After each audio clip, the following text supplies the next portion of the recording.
गोरखपुर को मिली 6 lane flyover की सौगात। 23 जुलाई से फ्लाईओवर पर दौड़ेंगे वाहन, ट्रैफिक जाम से मिलेगी बड़ी राहत। मुख्यमंत्री योगी आदित्यनाथ करेंगे फ्लाईओवर का लोकार्पण।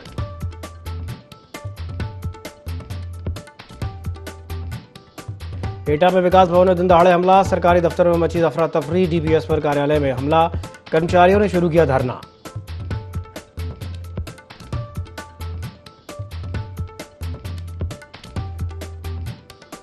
जौनपुर में कथित देह व्यापार के अड्डे पर पुलिस का बड़ा एक्शन। लाइन बाजार और कोतवाली पुलिस ने संयुक्त छापेमारी की।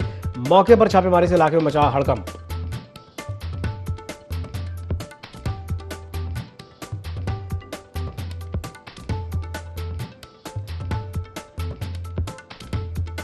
लखनऊ में यूपी T20 लीग के टिकट लॉन्च। 100 से लेकर 10,000 तक कीमत। 14 अगस्त से शुरू होगा सीजन।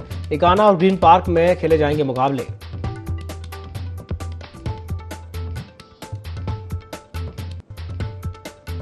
सोनभद्र में छात्रों पर कथित लाठीचार्ज के विरोध में सपा का प्रदर्शन। केंद्रीय शिक्षा मंत्री धर्मेंद्र प्रधान का पुतला फूंका।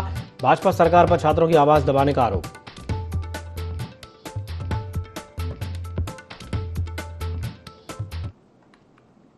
नमस्कार, INE24 में आप सभी का स्वागत है। मैं हूं आपके साथ दिव्यांशु जोशी। तो उत्तर प्रदेश सरकार ने छात्राओं के सशक्तिकरण की दिशा में एक बड़ा फैसला लेते हुए रानी लक्ष्मीबाई स्कूटी योजना को मंजूरी दे दी है। उच्च शिक्षा मंत्री योगेंद्र उपाध्याय ने बताया कि शैक्षणिक सत्र 2025-26 में विश्वविद्यालय और महाविद्यालयों के अंतिम साल की पात्र छात्राओं को पेट्रोल चालित स्कूटी दी जाएगी। योजना का लाभ 12 लाख रुपए तक वार्षिक आय वाले परिवारों की छात्राओं को मिलेगा। राज्य सरकार स्कूटी का बीमा, पंजीकरण और हेलमेट का भी खर्च भी वहन करेगी। योजना से करीब 50,000 छात्राएं लाभान्वित होंगी, जिस पर सरकार लगभग 400 करोड़ रुपए खर्च करेगी।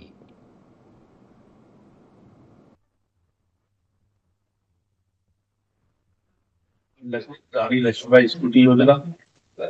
दूसरा है कि भारतीय ज्ञान परंपरा को अंतिम छोर तक पहुंचाने हेतु शोध पीठ की स्थापना का।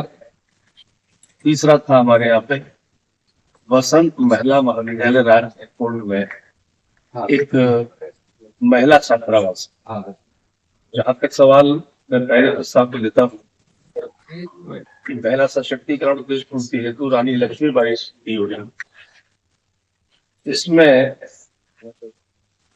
सभी प्रकार के कॉलेजेस जैसे राज्य विश्वविद्यालय, निजी विश्वविद्यालय, राज्य विश्वविद्यालय से संबद्ध सभी सरकारी महाविद्यालय, एडेड महाविद्यालय और 100% पोषित महाविद्यालय, सभी को इस पर में लिया।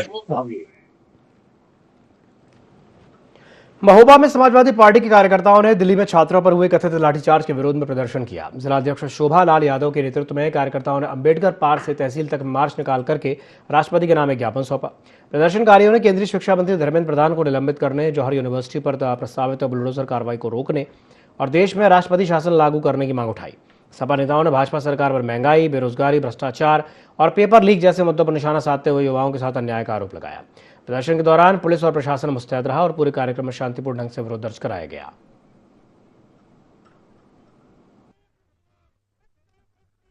छात्रों के सम्मान में कि आज जो छात्रों की जो लाठीचार्ज हुई है, जो उन्होंने वो तो शांतिपूर्वक कर ही रहे थे जंतर मंतर से लेकर सदन तक, लेकिन इन्होंने उस चीज को नहीं माना। इस सरकार ने उनका यही मांग थी कि हमारी यही मांग है कि जो पेपर ये लीक कराते हैं, और एक ही पेपर नहीं, करीब 20 पेपर इन्होंने लीक कराए, चाहे नौकरी की बात आए और चाहे पेपर की बात आए, तुरंत होते हैं और तुरंत लीक हो जाते हैं। ये सरकार ऐसा क्यों कर रही है? क्यों छात्रों के साथ खेल रही है? युवा ही हमारी सबसे बड़ी शक्ति है। युवाओं के ऊपर सीधे आघात कर रहे हैं, तो सीधे भारत माता के ऊपर आघात कर रहे हैं।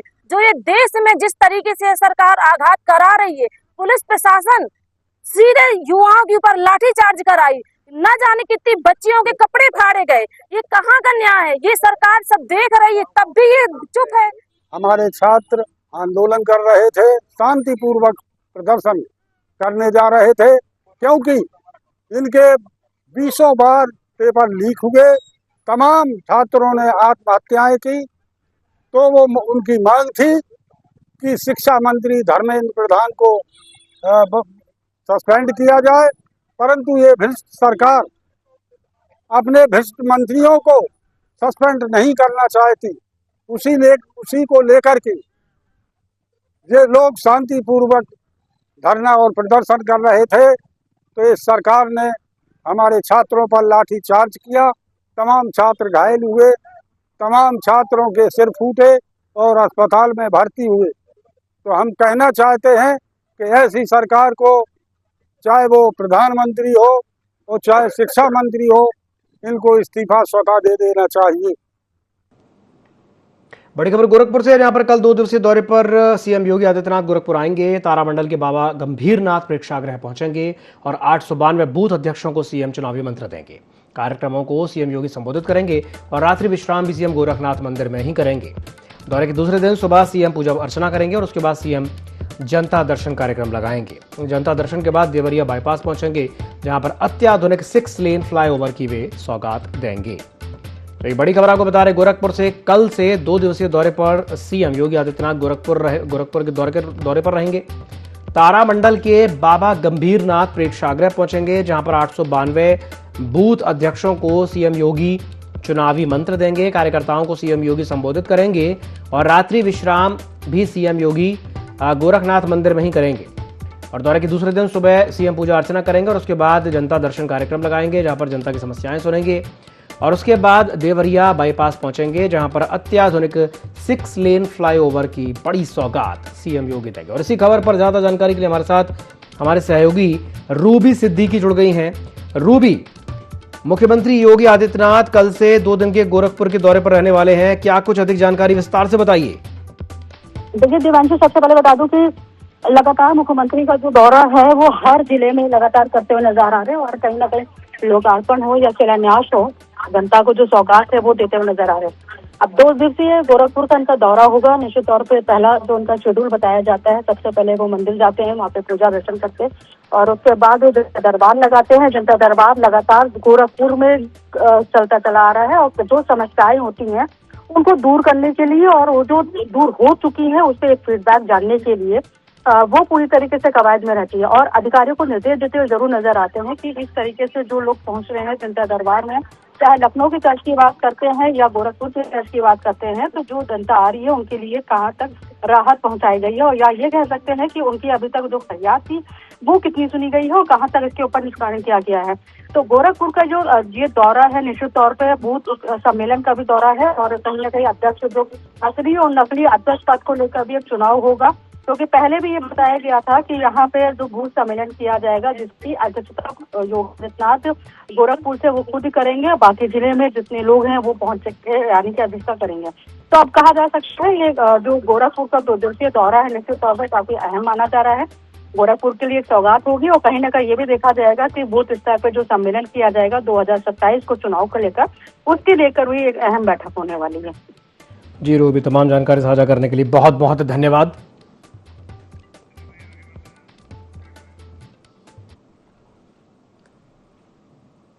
चलिए बढ़ते हैं अगली खबर की ओर। समाजवादी पार्टी के अध्यक्ष अखिलेश यादव ने सरकार पर निशाना साधते हुए कहा कि इस्तीफे का दबाव इसलिए नहीं बन पा रहा है क्योंकि संबंधित लोग ये बात जानते हैं कि अगर उन्होंने इस्तीफा दे दिया तो कई दबे हुए राज सामने आ सकते हैं।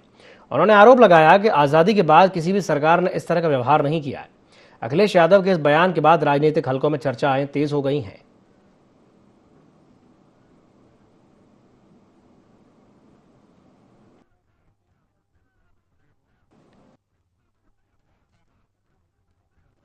भारतीय जनता पार्टी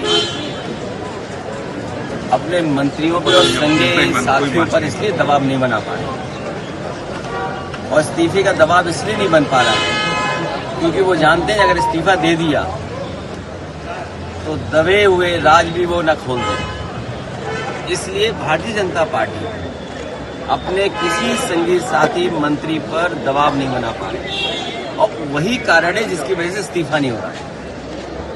इस्तीफा देने वाले कहीं दबे हुए राज न खोल दें, इसलिए किसी का इस्तीफा नहीं हुआ। और जो कल छात्रों के साथ, युवाओं के साथ हुआ है, कोई कल्पना नहीं कर सकता था कि आजादी के बाद इस तरह का व्यवहार किसी सरकार ने किया। सर पर चोट है, आंसू गैस के गोले चले, लोगों के सर पे टाके आए हैं, पैरों की हड्डी टूटी है, हाथ की हड्डी टूटी है या टाके आए हैं, कई बच्चे जो दूर दूर से चल करके आए, जिन्हें दिल्ली का रास्ता नहीं पता था, केवल सरकार के खिलाफ नाराज होकर करके आए, उनके साथ जो व्यवहार हुआ है, और यहाँ तक सुनने को आया और सोशल मीडिया पर जो वीडियोस आए कि कभी हिटलर ने अपने पॉलिटिकल लोगों के साथ इस तरह का एक गैंग बनाया था। लगता है इस तरह के लोग थे जो प्राइवेट ड्रेस में थे और लाठी लेकर के लोगों को मार रहे थे। कभी हिटलर ने बनाया था और आज हम लोग भारतीय जनता पार्टी की सरकार में थे। भारतीय जनता पार्टी गोरखपुर में मुंहपका खुरपका रोग यानी कि FMD की रोकथाम के लिए 22 जुलाई से 8वें चरण का टीकाकरण अभियान शुरू होगा। मुख्य पशु चिकित्सा अधिकारी डॉक्टर धर्मेंद्र पांडे के अनुसार जिले में करीब 4 लाख गौवंशीय और महेश वंशीय पशु हैं, जिनमें से 3,84,000 का टीकाकरण किया जाना है। गर्भित और 4 से 5 साल की आयु वाले पशुओं का टीकाकरण नहीं किया जाएगा।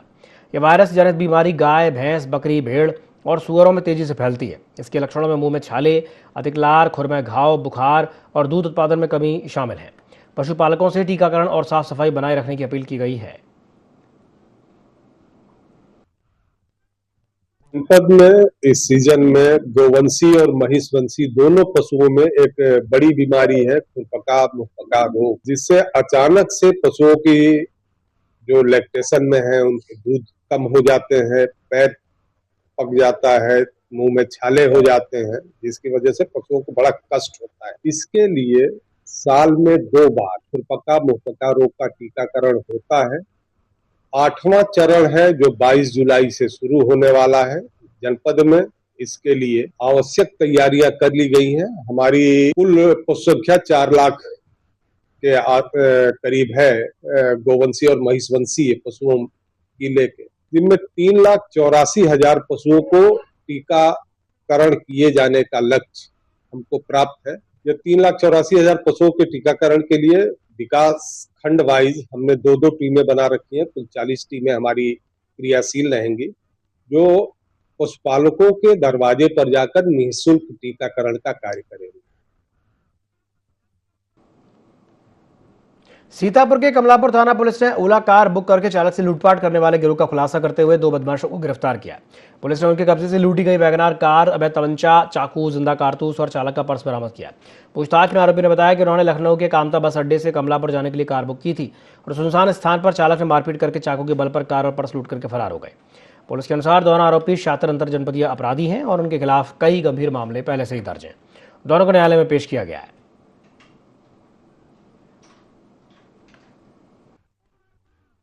थाना कमलापुर क्षेत्र में एक कार लूट हुई है। इसमें तत्काल ही पुलिस टीम द्वारा सक्रियता से प्रयास शुरू किया गया। इसमें CCTV फुटेज खंगाले गए और चेकिंग के दौरान 2 अभियुक्त गिरफ्तार हुए हैं। एक जो है अजय उर्फ अंकित, ये उमरी बेगम गोंडा का रहने वाला है। दूसरा आशीष जो शिवरतनगंज थाना क्षेत्र जनपद अमेठी का रहने वाला है। इन लोगों ने पूछताछ पे बताया और वादी प्रमोद द्वारा जो तहरीर लिखाई गई थी उसमें भी ये तथ्य प्रकाश में आया कि लखनऊ में कामता चौराहे से वैगनार प्रमोद की थी, वो इसको टैक्सी में चलाता था। उसको ये दोनों अभियुक्त आशीष और अजय उर्फ अंकित ने 1400 रुपये में थाना कमलापुर के लिए क्षेत्र के लिए बुक कराई और रात में थाना कमलापुर के 4 किलोमीटर पहले ही विक्रमपुर जाने वाले मार्ग पर ले जाकर और चाकू दिखाकर इसकी कार लूटी और इसका पर्स लूट। उत्तर प्रदेश के एटा जिले के विकास भवन में दिन दहाड़े सरकारी कार्यालय में घुसकर के DPS अनुज कुमार पर हमला किए जाने का एक मामला सामने आया है। अनुज कुमार ने आरोप लगाया कि जांच के घेरे में रहे सचिव रजनीश यादव ने अपने साथियों के साथ मिलकर के मारपीट की, गले से सोने की चेन छीन ली और सरकारी फाइलों और कंप्यूटरों में भी तोड़फोड़ कर दी। घटना के विरोध में कर्मचारियों ने कार्य बहिष्कार करके धरना शुरू कर दिया और आरोपियों की तत्काल गिरफ्तारी की मांग की है। सूचना पर पहुंची कोतवाली नगर पुलिस ने मौके का निरीक्षण करके जांच शुरू कर दी है।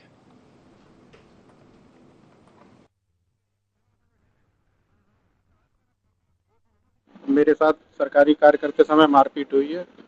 एक सचिव थे रजनीश यादव, वो आए, उनके साथ 7-8 गुंडे थे, मुंह बांध के आए।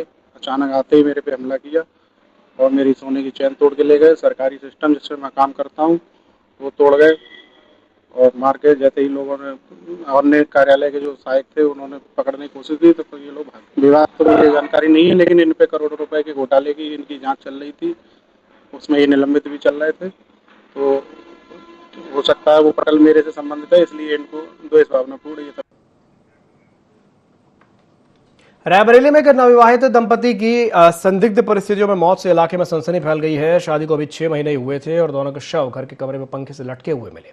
सूचना पर पहुंची पुलिस ने शवों को पोस्टमार्टम के लिए भेजकर के मामले की जांच शुरू कर दी है। फिलहाल आत्महत्या के कारणों का पता नहीं चल पाया है।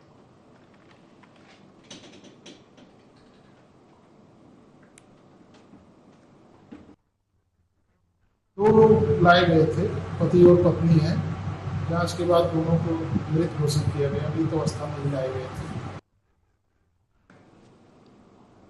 गोरखपुर का पहला 6 लेन फ्लाईओवर 23 जुलाई से आम लोगों के लिए खुल जाएगा। मुख्यमंत्री योगी आदित्यनाथ टीपी नगर से पैडलेगंज तक बनने इस फ्लाईओवर का लोकार्पण करेंगे। करीब 429 करोड़ 49 लाख रुपए की लागत से तैयार 2.60 किलोमीटर लंबी इस परियोजना का निर्माण फरवरी 2023 में शुरू हुआ था और 2026 में पूरा हो गया।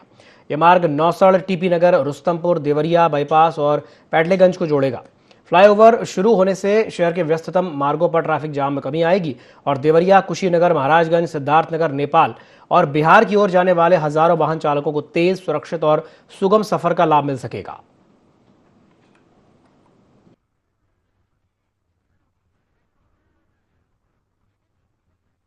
आप जैसे जानते हैं कि काफी एम्बिशियस प्रोजेक्ट है ये, जो पैडलेगंज से नौसड़ की तरफ जो एक एलिवेटेड रोड 3 किलोमीटर प्लस की है और इसकी वजह से काफी जो लखनऊ से आने वाला और जाने वाला ट्रैफिक है वो ईज आउट होगा और ये ट्राई जंक्शन की तरह काम करेगा। यहाँ पे न्यू देवरिया रोड जो हमारी है, जो सीधे चिड़ियाघर होते हुए जाती है, उसको भी कनेक्ट करेगा। तो काफी इससे ट्रैफिक में सहूलियत होगी। लोग काफी नीचे के लोग पूरा मतलब बाहर से जो आ रहे हैं वो पूरा बाईपास कर पाएंगे ट्रैफिक और जल्दी से जल्दी अपने गंतव्य तक पहुंचेंगे। इसका लोकार्पण क्योंकि ये पूरा बनके तैयार है तो आने वाले कुछ दिनों में इसका लोकार्पण प्रस्तावित है। मोस्ट प्रोबेबली 23 तारीख को मॉर्निंग में इसका लोकार्पण होने की संभावना है और मुझे लगता है कि लोग खुद महसूस करेंगे कि इसके बनने की वजह से उन्हें कितनी सहूलियत मिली। लखनऊ में ग्राम पंचायत अधिकारी भर्ती 2023 के अभ्यर्थियों ने परिणाम जारी करने की मांग को लेकर के जोरदार प्रदर्शन किया। प्रदेश के विभिन्न जिलों से पहुंचे अभ्यर्थियों ने डिप्टी सीएम ब्रजेश पाठक के आवास के बाहर मानव श्रृंखला बनाकर के विरोध जताया। प्रदर्शनकारियों ने आरोप लगाया कि अधीनस्थ सेवा चयन आयोग की देरी के कारण अब तक परीक्षा परिणाम घोषित नहीं किया गया है। अभ्यर्थियों ने जल्द परिणाम जारी करके भर्ती प्रक्रिया पूरी करने की मांग की है।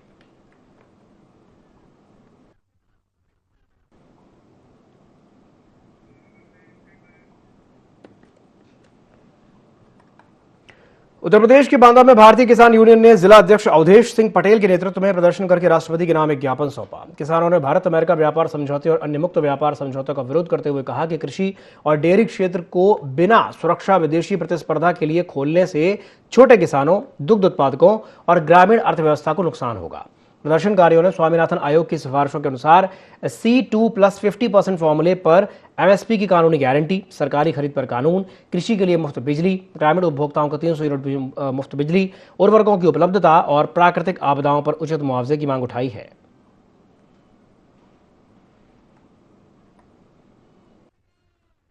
आज हमारा जो है तो राष्ट्रव्यापी हर जिला मुख्यालय पे धरना प्रदर्शन के माध्यम से भारत सरकार को एक मांग पत्र भेजा गया है।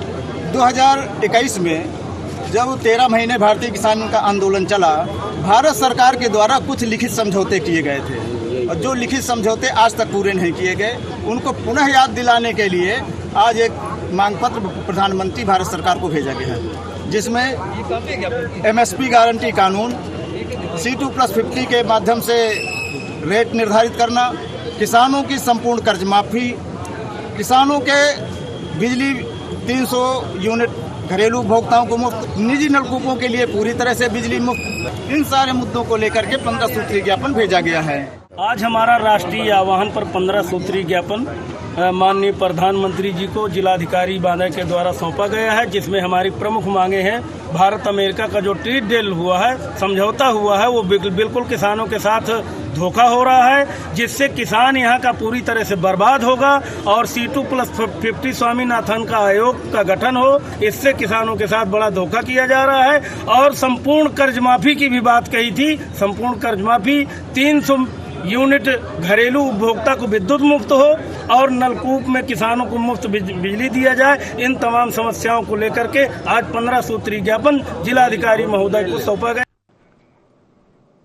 बड़ी खबर लखनऊ से, जहां पर पुलिस ने लूटकांड का खुलासा कर दिया है। दुकानदार से हुई थी 2.5 लाख रुपए की लूट, जिसका खुलासा हो गया है। पुलिस ने 3 आरोपियों को गिरफ्तार कर लिया है। लूट की रकम में से 1,92,000 रुपए नकद बरामद किए गए हैं और सस्ते दाम पर माल दिलाने का झांसा दिया गया था। सुनसान इलाके में बुला करके बैग लूट करके फरार हो गए थे और एक आरोपी अनवर अभी भी फरार है, जिसकी तलाश जारी है। डीसीपी ने प्रेस करके इस मामले का खुलासा कर दिया। तो एक खबर आपको बता रहे हैं लखनऊ से, जहां पर पुलिस ने लूटकांड का खुलासा कर दिया है। दुकानदार से 2.5 लाख रुपए की लूट की वारदात देखने को मिली थी। पुलिस ने 3 आरोपियों को गिरफ्तार कर लिया है और लूट की रकम में से 1,92,000 रुपए नकद बरामद कर लिए।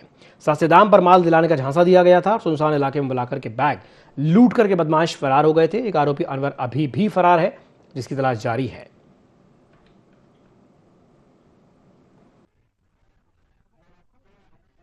और दोनापल्ली का व्यापार करते हैं। उनके अनुसार एक व्यक्ति उनसे संपर्क करके बताता है कि सस्ते दामों पर हम जो डिस्पोजल सामग्री वगैरह है हम आपको उपलब्ध करा देंगे। और इस पर सौदा तय करने के बाद 2.5 लाख रुपए का सौदा जब तय होने पर ये महेंद्र कुमार जी वहां जाकर के पैसा लेकर जब उनके पास पहुंचते हैं तो जो 2 व्यक्ति उसके साथ थे उनके द्वारा जबरदस्ती बलपूर्वक इनसे जो पैसा बैंक वाला हमारा पैसा उसको छीन लिया जाता है। आज इस घटना के संबंध में 3 अभियुक्तों को गिरफ्तार किया गया है, जिनके नाम है, एक है मोहन शेख, दूसरा है सोहेल, तीसरा राकिब है। और इनके कब्जे से 1,92,000 रुपए बरामद भी किए गए हैं। ये बाहर के हैं, इनके संबंध में एक दूसरे से कैसे जुड़े और इनका जो क्या आपराधिक इतिहास है इसके बारे में गहन छानबीन जारी है। जल्दी ही इसके बारे में आप लोगों को यूपी T20 लीग के 14 संस्करण के लिए टिकट लॉन्च कर दिए गए हैं। 14 अगस्त से शुरू होने वाले इस लीग के मुकाबले लखनऊ के इकाना स्टेडियम और कानपुर के ग्रीन पार्क स्टेडियम में खेले जाएंगे। कुल 34 मैचों में से 22 मुकाबलों की मेजबानी इकाना, जबकि 12 मैच ग्रीन पार्क में होंगे। टिकट की कीमत 100 रुपए से लेकर के 10,000 रुपए तक रखी गई है। पहली बार स्टूडेंट्स, फैमिली और कॉर्पोरेट टिकट की एक अलग व्यवस्था की गई है। छात्र 100 रुपए का टिकट कॉलेज ID दिखा करके ऑफलाइन खरीद सकेंगे, जबकि फैमिली और कॉर्पोरेट टिकट ऑनलाइन उपलब्ध रहेंगे। क्रिकेट प्रेमी बुक माई शो के जरिए टिकट बुक कर सकेंगे। टिकट की बिक्री 2 चरणों में होगी और 24 जुलाई को आगरा में होने वाले मिनी ऑक्शन से पहले टिकट प्रक्रिया शुरू कर दी गई है। आज जो हमारा यूपी सीजन 4 का जो है टिकट लॉन्चिंग हुई है, इस लॉन्चिंग के बाद हमारा जो नेक्स्ट प्रोग्राम है, हमारा ये यूपी लीग जो है वो 14 अगस्त से स्टार्ट होगा और 6 सितंबर तक चलेगा और ये हमारे 2 शहरों में होगा। ये बड़ी चीज़ है हमारे लिए, उत्तर प्रदेश के लिए, यहाँ के लोगों के लिए, कि इतनी बड़ी लीग स्टेट की है वो एक साथ 2 शहरों में होना एक बड़ी चीज़ है। और इसमें हमारा लखनऊ का जो पहले फेज के जो मैचेस हैं वो 14 अगस्त से स्टार्ट होंगे 26 अगस्त तक। इसमें 22 मैचेस खेले जाएंगे और जो हमारा दूसरा फेस होगा वो 28 अगस्त से लेकर के और 6 सितंबर तक जो कानपुर के ग्रीन पार्क स्टेडियम में खेले जाएंगे। इस लीग का जो हमारा उद्घाटन कार्यक्रम है, समारोह, उद्घाटन मैच, वो हमारा 14 अगस्त को लखनऊ के इकाना स्टेडियम में होगा और हमारी लीग का जो फाइनल है वो कानपुर के ग्रीन पार्क स्टेडियम में खेला जाएगा। मुझे इस बात की खुशी है कि यूपी T20 सीजन 4 यहाँ पर आयोजित हो रहा है कानपुर और लखनऊ में। मुझे इस बात की भी खुशी है कि यूपी सीजन 3 के अवसर पर भी मुझे माननीय मुख्यमंत्री जी के साथ यहाँ आने का अवसर मिला। माननीय मुख्यमंत्री जी का ये मार्गदर्शन है कि दोनों शहरों में इसको आगे बढ़ाया जाए और इसी कड़ी में जो है इस कार्य को आगे बढ़ाते हुए बहुत जल्दी ही 14 अगस्त से जो है ये कार्यक्रम शुरू होंगे। ये क्रिकेट का महाकुंभ है, ये उत्तर प्रदेश का उत्सव है जो इस बार लखनऊ और कानपुर में खेला जाएगा। 22 मुकाबले लखनऊ के इकाना स्टेडियम में खेले जाएंगे और लगभग 12 मुकाबले और ग्रैंड फिनाले ओपनिंग लखनऊ से होगी 14 अगस्त को फ्रीडम कॉन्सर्ट से, ये यूपी T20 का जो कॉन्सर्ट होगा, और फिनाले होगा कानपुर में 6 सितंबर को। आज हमने इनिशियल टिकट लॉन्च करी है और उसके बहुत ही कम प्राइस रखे हैं। 349 दो टिकट बेसिक लॉन्च करी हैं, 349 एंड 499। जो अपर डेक है वो 349 और जो लोअर डेक है वो 499, ताकि इतना बड़ा शो हो उसमें यहाँ की पब्लिक। यूपी T20 सीजन 4 का आगाज 14 अगस्त से लखनऊ के इकाना स्टेडियम में शुरू होने जा रहा है। आपको बताते चले कि आज यूपी T20 लीग की टिकट की लॉन्चिंग की गई है और लॉन्चिंग अगर देख लिया जाए तो तमाम तरीके के जो है मुद्दे रखे गए हैं। अगर पिछले सीजन की बात कर ली जाए, सीजन 3 में जो टिकट की बिक्री थी वो पूरी तरीके से निःशुल्क थी दर्शकों के लिए, लेकिन इस बार जो टिकट की निःशुल्क बिक्री जो है रखी गई है और प्राइस की अगर बात कर ली जाए तो 399 से 499 तक जो है प्राइस की वैल्यू रखी गई। साथ ही साथ 14 अगस्त से ये मुकाबला, पहला मुकाबला लखनऊ के इकाना स्टेडियम में खेला जाएगा। अगर देख लिया जाए कि जिस तरीके से अगर इस बार जो कानपुर के ग्रीन पार्क में भी मुकाबले खेले जाएंगे, अब 22 मुकाबले राजधानी लखनऊ के इकाना स्टेडियम में खेले जाएंगे, बाकी के बचे हुए मुकाबले जो है कानपुर के ग्रीन पार्क स्टेडियम में खेले जाएंगे। फिलहाल आपको बता दें कि 14 अगस्त को इसका शुभारंभ होगा। इसका फाइनल जो मुकाबला है कानपुर के ग्रीन पार्क में खेला जाएगा। राजधानी लखनऊ से कैमरा पर्सन संदीप चौहान के साथ नदीम खान, INA रिपोर्ट लखनऊ। इसी के साथ बुलेटिन में फिलहाल के लिए इतना ही। दीजिए इजाजत, नमस्कार।